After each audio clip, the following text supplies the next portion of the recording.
तो मैंने अपनी पिछली वीडियो से बहुत ही सारा पैसा कमाया, ऐसा लोगों को लगता है। और वो ये कह रहे हैं कि मैंने हेटफुल कंटेंट इसलिए बनाया ताकि मैं इससे पैसे कमा सकूं। तो इस वाली वीडियो में मैं अपना अर्निंग का प्रूफ भी दिखाऊंगा और जितने भी हेट कमेंट्स आए थे उन सब का आंसर भी करूंगा और बताऊंगा कि कैसे आदि पुरुष ने रिलीज होने से पहले ही 400 करोड़ का प्रॉफिट कमा लिया है और कैसे इसमें हमारी ही गलती है। इवन जो नया ट्रेलर आया है वो भी मेरी ही वीडियो को सपोर्ट करता है। तो पहले बात कर लेते हैं जितने भी हमको हेट कमेंट्स आए हैं। तो मैंने अपनी वीडियो में बोला था कि यहाँ पर माता सीता को सफ़ेद कपड़े पहने में क्यों दिखाया गया है, बट कुछ कमेंट्स आए जो कि कह रहे थे भाई ये सफ़ेद नहीं ये पिंक है और तू गलत है। तो यहाँ पर पॉइंट ये नहीं था कि सफ़ेद है या फिर पिंक है, पॉइंट ये था कि भगवा क्यों नहीं है। मैंने इसका रीज़न उस वीडियो में बता रखा है। तो यहाँ पर मैं बस इतना बताऊंगा कि ये किसी तरह का फैंसी ड्रेस कॉम्पिटिशन नहीं था। वनवास में अगर कोई जा रहा है और उसे मुनि वेश धारण करना है तो मुनि का एक ही वेश है भगवा रंग, और उसके अलावा जो भी है वो गलत है। चाहे लाइट पिंक है तो लाइट पिंक भी क्यों है, मैं उसका रीज़न आपसे जानना चाहता हूँ जो कि आपके पास नहीं होगा, क्योंकि ये एक गलती है और गलतियों का सॉल्यूशन तभी आता है जब आप उस गलती को मानो। और सेकंड टाइप के हेट कमेंट्स वो थे जो ये बता रहे थे कि ये जो रामायण मूवी बन रही है ये रामायण को और ज़्यादा पॉपुलराइज करेगी और कैसे ओम राउत जी राम का नाम आगे बढ़ा रहे हैं। तो बेसिकली ये बिल्कुल उल्टा है। ये रामायण फेमस है इसलिए मूवी बन रही है और उसको ये पैसे कमाने के लिए यूज़ कर रहे हैं। और अगर आपको लगता है कि इससे कोई रामायण सीख पाएगा या फिर उसकी तरफ आकर्षित होगा तो आप बिल्कुल गलत हो, क्योंकि इसके अंदर फैक्चुअली बहुत सारी चीज़ें गलत हैं। और ये बात तो लगभग सभी ने बोली है कि भाई तू एक हेटर है और तू आदि पुरुष को हेट करता है। तो चलो मैं थोड़ी हिस्ट्री बताता हूँ कि जब से आदि पुरुष का नाम रिलीज हुआ था ना कि ऐसी कोई मूवी आने वाली है, तब से हम लोग उसके पीछे थे कि वाओ क्या मूवी बनेगी। ओम राउत जैसे डायरेक्टर, प्रभास जैसे एक्टर और 500 करोड़ का बजट, तो हम इस मूवी के लिए बहुत ज़्यादा एक्साइटेड थे। उसके बाद जब ये न्यूज़ आई कि यार इसके अंदर जो भी चीज़ें होंगी वाल्मीकि रामायण से ली जाएंगी, तब तो हम और ज़्यादा खुश हो गए कि चलो भाई एक मूवी तो आ ही रही है बल्कि लोगों को सीखने को मिलेगा। बट जैसे ही टीज़र आया, उसका ट्रेलर आया, तब हमको बहुत ही ज़्यादा दुख हुआ और वही दुख हम इस वीडियो में बता रहे हैं। अगर आपको लगता है कि अब मैं उनको हेट करता हूँ तो बिल्कुल, जैसा उनका कंटेंट है उनके लिए हेट बनता भी है। और बाकी जिसको भी लगता है कि वो सही है तो आओ डिस्कॉर्ड पे मेरे साथ डिबेट करो। अगर आप मुझे हरा दोगे तो मैं अपनी दोनों वीडियोस को डिलीट कर दूंगा। अब इससे ज़्यादा और मैं आपका विश्वास नहीं जीत सकता। वीडियो का सेकंड पार्ट है कि आदि पुरुष ने रिलीज़ होने से पहले ही 400 करोड़ का कलेक्शन कैसे किया। तो बेसिकली हर मूवी के साथ होता है, जिसकी भी हाइप होती है वो अपने राइट्स सेल कर देते, चाहे पठान हो चाहे जो भी बड़ी मूवीज़ आती हैं। पर क्यों कोई OTT ऐसी मूवी को खरीदेगा जिसके खिलाफ लोगों के मन में हेट है? 400 करोड़ रुपए क्यों देगा?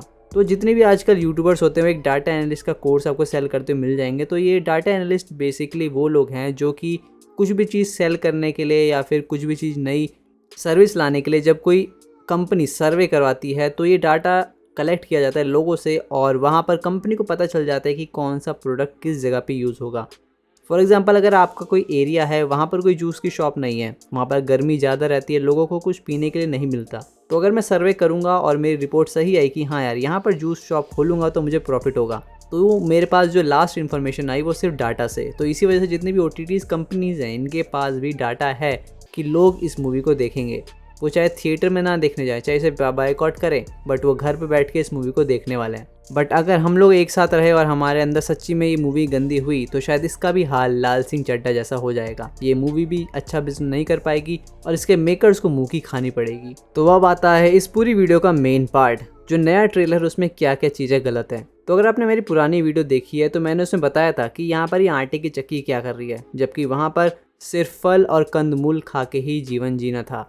और इस वाले ट्रेलर में तो स्टार्टिंग में ही माता जानकी गेहूं को दान करते हुए दिख रही हैं रावण को। अब यहाँ पर सबसे बड़ा प्रश्न यही है कि किसने भाई इस मूवी के ये सारे शॉर्ट्स लिख रखे हैं, क्योंकि आपको पता है यार ये तो बहुत ही कॉमन नॉलेज है कि जब आप वनवास में जाते हो या फिर ऐसा सोचो आप घर पे व्रत करते हो तो आप किसी भी तरह का अन्न नहीं खाते, लगभग सिर्फ फल तक ही हम लोग सीमित रहते हैं। तो अब आप सोचिए कि सिर्फ यही जो पॉइंट है ये कितना ज़्यादा गलत है। और जो लोग बोल रहे हैं कि यार मूवी आने दो मूवी आने दो, तो आप देख लो यार ये हमको क्या सिखाएंगे। जो बच्चे इसको देखने जाएंगे, जो बड़े इसको देखने जाएंगे, वो क्या सीखने वाले हैं। और उसके बाद एक और सीन दिखाया जाता है जहाँ पर पहले ही मनोज मुतशिर जी ने कहा था कि हम लोग ऐसा दिखाएंगे कि कैसे जो रावण है वो माता सीता को छू भी नहीं पा रहा, क्योंकि हम लोग अपनी माता सीता की बहुत ज्यादा रिस्पेक्ट करते हैं। तो उन्होंने रिस्पेक्ट के चक्कर में क्या दिखाया, कैसे जड़े जा रही हैं और माता सीता जैसे फॉरेन मूवीज में कोई पोजेस्ड हो जाता है ना, उस टाइप का लग रहा है कि कोई पोजेस्ड हो गया और उनको लेके जा रहा है। अब इसके पीछे का जो फैक्ट है वो ये है कि जब ये पूरे हरण की लीला जो है चालू होने वाली थी तो श्री राम जी ने माता सीता को अग्निदेव को समर्पित कर दिया था और वहां से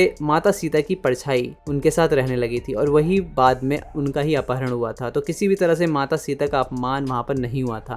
और वो पूरा सीन ही काफ़ी ज़्यादा गलत है, क्योंकि उसके बाद तो इससे भी ज़्यादा गंदी चीज़ दिखाई जाती है कि कैसे रावण जो है रुद्राक्ष की माला को तोड़ देता है। अब ये तो हर किसी को पता है कि रावण एक शिव भक्त था, और कोई ऐसा वैसा नहीं, सबसे महान शिव भक्तों में से एक था। तो भाई वो एक रुद्राक्ष की माला क्यों तोड़ेगा, वो उनका अपमान क्यों करेगा, और वो तिलक क्यों हटाएगा? वैसे वो त्रिपुंड तो लगाते ही थे, तो इस तिलक से उनको क्या दिक्कत हो रही थी? तो ये सिर्फ छोटी छोटी चीज़ें जो पहले का ही फ्रेम है, इतनी ही चीज़ काफ़ी है इस मूवी को ना देखने के लिए या फिर इसको बायकॉट करने के लिए। और पूरे ट्रेलर में राघव का जो टोन है वो बिल्कुल एग्रेसिव है, और रियलिटी में से 10% उनका ही एग्रेशन दिखा था दो टाइम पे। एक तो पहले जो समुद्र ने रास्ता नहीं दिया था, और दूसरा जब रावण से उनकी लड़ाई हुई थी। उसके बाद जो चमगादड़ दिखाए गए हैं, बिल्कुल मुझे बैटमैन की मूवीज की याद आ गई।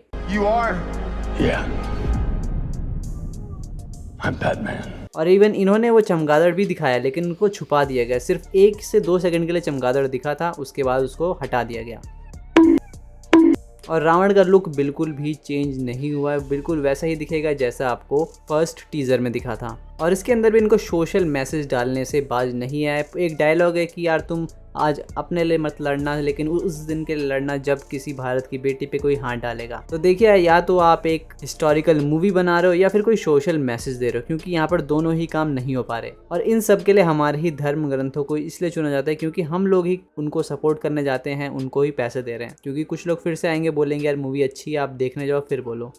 उस दिन के लिए लड़ना जब भारत की किसी बेटी पर हाथ। ये है और भी बड़ा ब्लंडर, क्योंकि उस समय पे भारत का नाम भारत नहीं था, ये तो महाभारत काल में राजा भरत के नाम पे पड़ा था। तो ये है तुम्हारे मेकर्स का ज्ञान, इस वजह से मैं इस मूवी को हेट करता हूँ। और यहाँ पर श्री राम जी और भ्राता लक्ष्मण लड़ते हुए दिख रहे हैं, बल्कि रियलिटी में ऐसा नहीं हुआ था। श्री राम जी और लक्ष्मण आपस में बाहर खड़े थे और बाकी सोल्जर्स लड़ते हैं, और जो महारथी या फिर रथी आते हैं उनके बेसिस पे वो जाते हैं लड़ने के लिए। बट यहाँ पर कुछ भी फैक्चुअली नहीं चल रहा, सिर्फ इनकी खुद की राम कथा चल रही है। इवन जो कह के VFX और इसके 3D इफेक्ट्स कह के मूवी को बेचा जा रहा है, वो भी इसके अंदर आपको सही से देखने को नहीं मिलेगी। यहाँ तो इन्होंने 3D में बिल्कुल काला करके हर चीज़ छुपा दिया है, बट हल्का सी ब्राइटनेस ऐड करते ही इनकी जो नींव है वो गिर जाती है। और जब ये मूवी 3D में आएगी, तो जो लोग 3D मूवीज देखते हैं उनको ये बात पता होगा कि 3D के अंदर चीज़ें और भी ज़्यादा ब्लैक रखती हैं। जब आप चश्मा लगा लेते हो तो ओवरऑल ब्राइटनेस इस मूवी की और कम हो जाएगी। और ये तो वो चीज़ हैं जो भी हमको दिख रही हैं, जो ये खुद दिखाना चाहते हैं ट्रेलर के अंदर। पर सोचिए जब पूरी मूवी आएगी उसके अंदर कितने सारे ब्लंडर्स होंगे।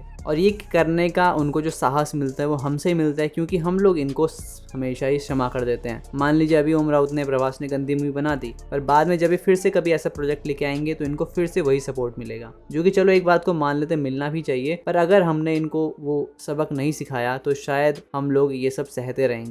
तो बात करते हैं जो आप लोग सब लोग जानना चाहते होंगे कि मैंने इस वीडियो से कितना कमाया था। तो भाई 17,000 व्यूज़ हैं, तो लोग लग रहे हो कि मैंने 2-3 हज़ार रुपये से कमा लिए होंगे, बल्कि ऐसा नहीं है। मुझे पहले ही पता है कि इन सब नीशेज़ में पैसा कम है, और स्टार्टिंग में जब ये सब शुरू करा था तो ये सोच के नहीं कि हमसे बहुत सारा पैसा कमाएंगे या फिर हम बहुत ज़्यादा अमीर हो जाएंगे इन सब से। अगर हमको पैसे ही कमाने होते तो और भी कई सारी नीश होती है जिसमें अगर आप कंटेंट बनाओगे तो सेम व्यूज़ का आपको डबल ट्रिपल पैसा मिलता है। और ये बात मुझे बिल्कुल पता है, फिर भी हमने इस नीश में बनाया क्योंकि मेरा इंटरेस्ट है, मुझे अच्छा लगता है इन सब चीज़ों पर बात करना। तो टोटल जो अमाउंट था वो सिर्फ 300 रुपये है, जो कि नॉर्मली एक ठीक ठाक पेज है, भी अगर बड़ा पेज होगा तो वो 1000 व्यूज़ पे कुछ 100 रुपये कमा लेता है। तो यहाँ पर 17,000 पे कम से कम भी 2 या 2,500 रुपये हो जाने चाहिए, तो बल्कि ऐसा नहीं। और मुझे पक्का पता है कि नहीं होते इन सब चीज़ों पे पैसे। तो जिनको भी लग रहा है कि मैं सिर्फ हेट के लिए बना रहा हूँ, तो ऐसा नहीं है। चाहे जब मैं 1 लाख भी व्यूज़ आएंगे तो भी ज़्यादा पैसे वो वीडियो नहीं कमाने वाली। इसीलिए आप लोग सपोर्ट करो। अगर आप चाहते हो कि मैं और बड़ी टीम हायर करूँ या फिर कुछ अच्छा कंटेंट आए, वो तभी आ पाएगा जब मैं ज़्यादा उसमें इन्वेस्ट कर पाऊंगा। और इन्वेस्ट तभी कर पाऊंगा जब आप लोग सपोर्ट करोगे। अब सपोर्ट करने के 2-3 मेथड है। एक ज्वाइन बटन है, नीचे आपको सुपर थैंक का ऑप्शन मिलेगा, और अगर आप डायरेक्ट पे करना चाहते हो तो नीचे एक लिंक भी मिलेगा जहाँ से आप बड़ी पेमेंट्स कर सकते हो।